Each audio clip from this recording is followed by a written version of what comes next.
All right. Hello, citizens of the Nigelverse. Is Nigel once again, and this is going to be another wrestling review.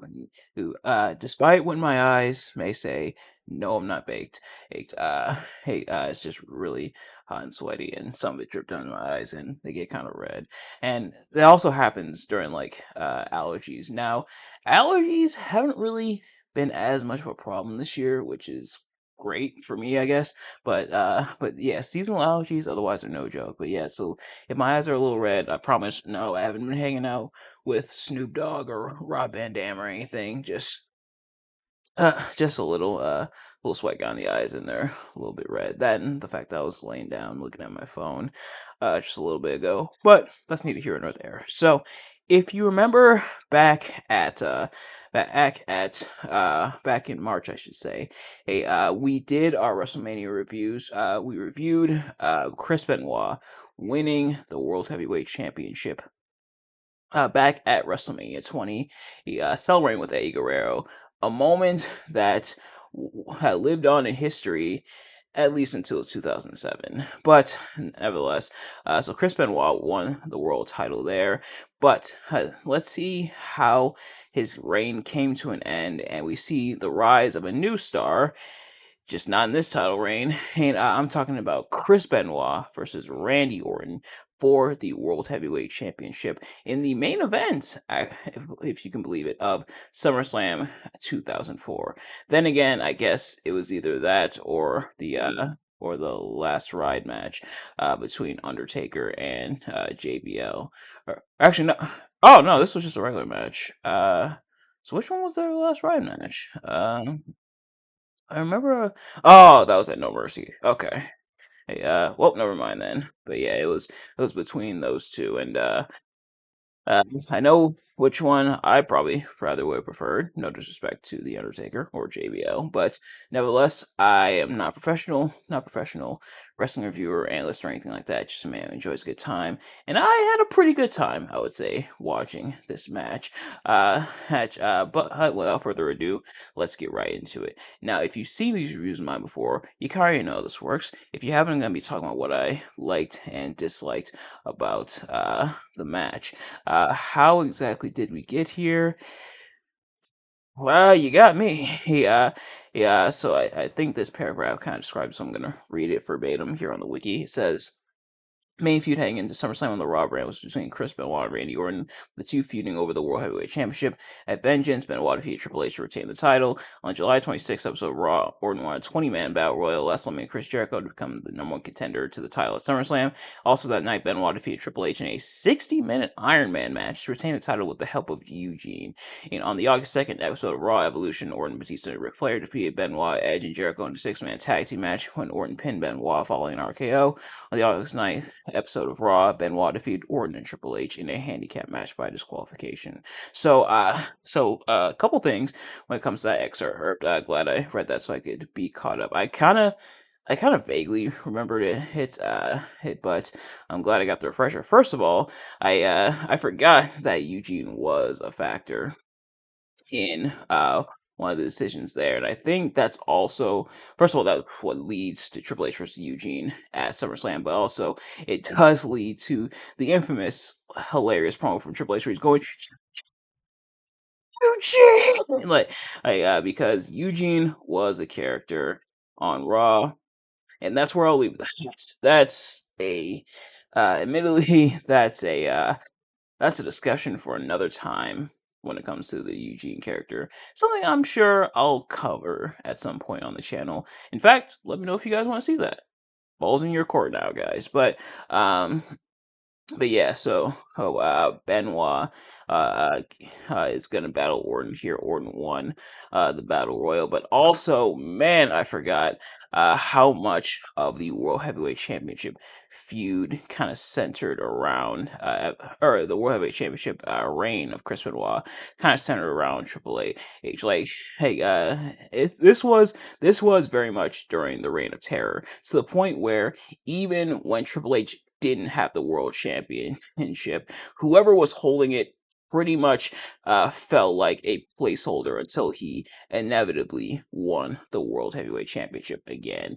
And admittedly, he just me saying that statement and then me telling you what happens kind of after this match in the aftermath will be very, very telling.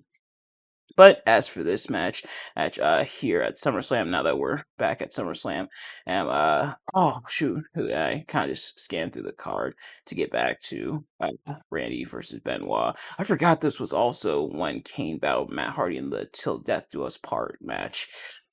Wow, the ruthless aggression era was weird, but nevertheless, as now getting onto this match, I've done enough rambling. It's time now for more rambling. This time about the match. Starting with what I liked. I think Randy, even for how young he is, still relatively young in the business. At this point, he's only a few years in.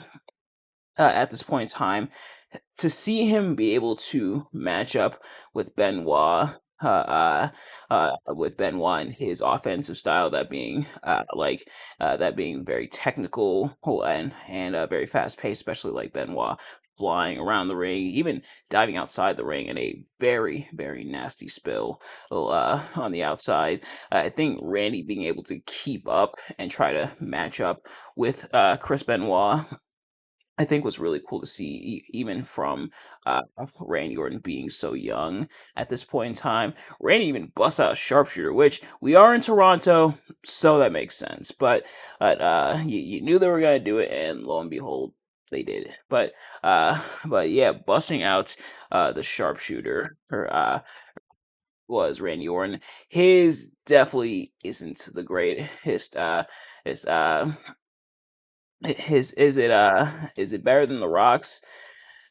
I don't know if I would give that it either, but the fact Randy even attempts to bust it out, props, I guess. Yeah, so to see them go back and forth with that, admittedly, was pretty cool, and seeing Randy really hold his own.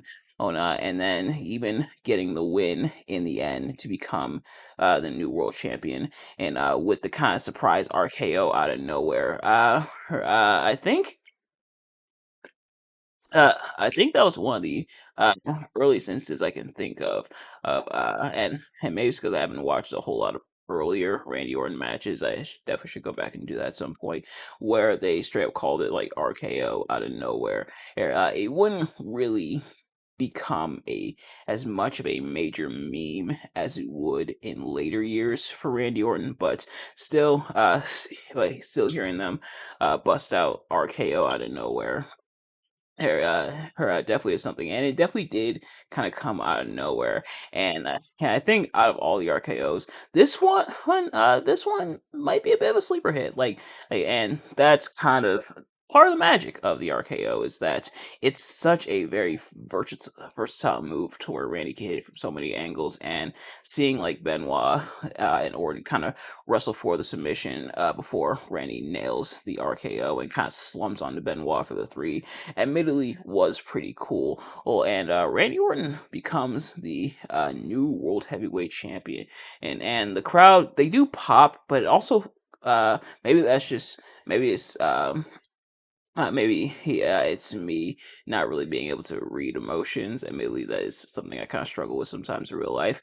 The crowd it almost feels like they don't really know how to react. Like on one hand, new star, new world champion, and wins a world championship, especially against Chris Benoit here. But on the other hand, I don't think too many people were expecting it. But nevertheless, Benoit and Randy do shake hands, and Randy Orton is the new World Heavyweight Champion and actually becomes the youngest World Heavyweight Champion and ironically enough, at the same exact age I am now, which is 24. Oh, sadly, I won't be breaking Randy Orton's record if I went into wrestling, which I'm not planning on doing at any point in the future. Er, would it be cool? Probably, but nevertheless, Randy Orton does become the youngest world heavyweight champion, and or youngest world champion period, at the age of 24. Or actually, I think. I think Brock still hold youngest world champion overall because I think he won on I believe won the WWE championship at 23 if I'm not mistaken. Uh let me see here. All right, and let me see. Yeah, I think he was 23 when he won the title, so he might not. So Randy might just be youngest world heavyweight champion. Okay, 25.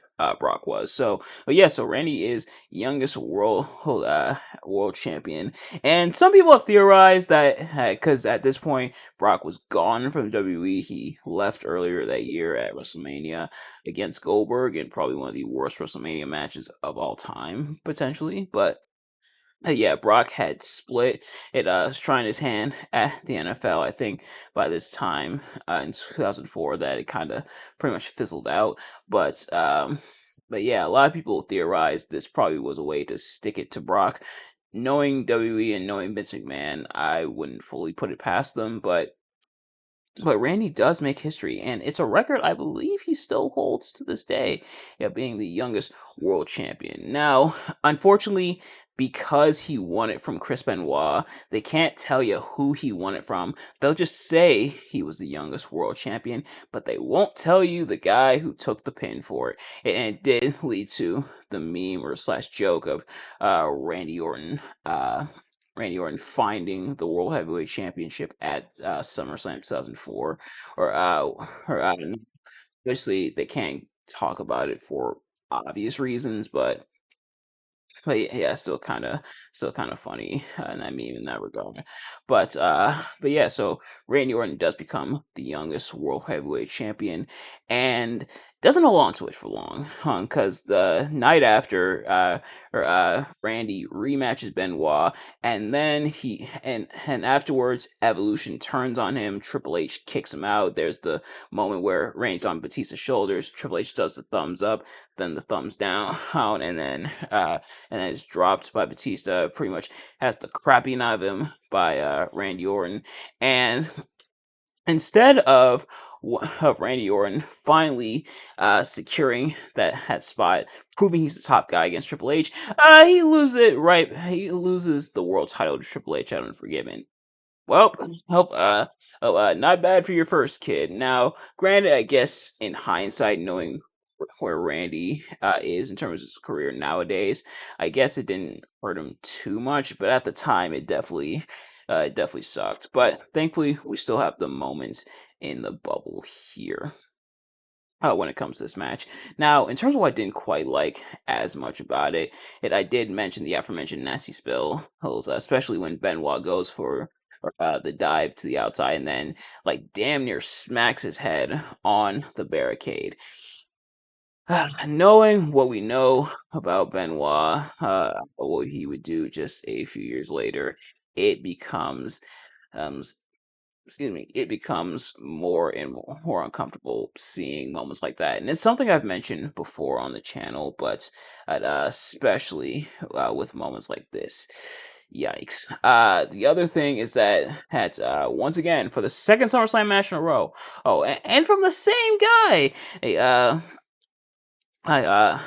first it was Alundra Blaze and Bull Nakano at SummerSlam 1994 with Jerry Lawler being annoying on commentary, and then 10 years later, Jerry Lawler, the King, is still at it. Like just absolutely glazing Randy the whole time, like pretty much to the point of annoyance. Unfortunately, now it's not as bad as say heel Michael Cole glazing the Miz every chance he got in like 2011 or so. Oh, now that was great. And I sadly was watching at that time. I think that was what caused me because I did stop watching for a while. I feel like every wrestling fan has that phase where you kind of stop watching for a bit, and I think that was mine. So, thanks, heel Michael Cole, but yeah, it got kind of excessive within this match. That and I just told Randy living up to his name. A few too many rest holds. It's not too much to make the match super boring, but it does drag things out a little bit. Now, granted, rest holds I'm not against. Obviously, you want to give the crowd a chance to catch their breath, but it does happen a little too infrequently, and it does happen kind of early in the match. So, uh, but nevertheless, that is going to do it for this review. Thank you all so much for watching. I hope you enjoyed. If you did, please do me a favor. Like, comment, subscribe, share with your friends, turn on those post notifications so you know every time I upload a video so you never miss an upload. And let me know in the comment section below, what are your thoughts on this match, my review of the match? Do you guys like this match? Do you guys like my review of the match? Let me know. Thank you all so much for watching. I will see you guys later. Peace.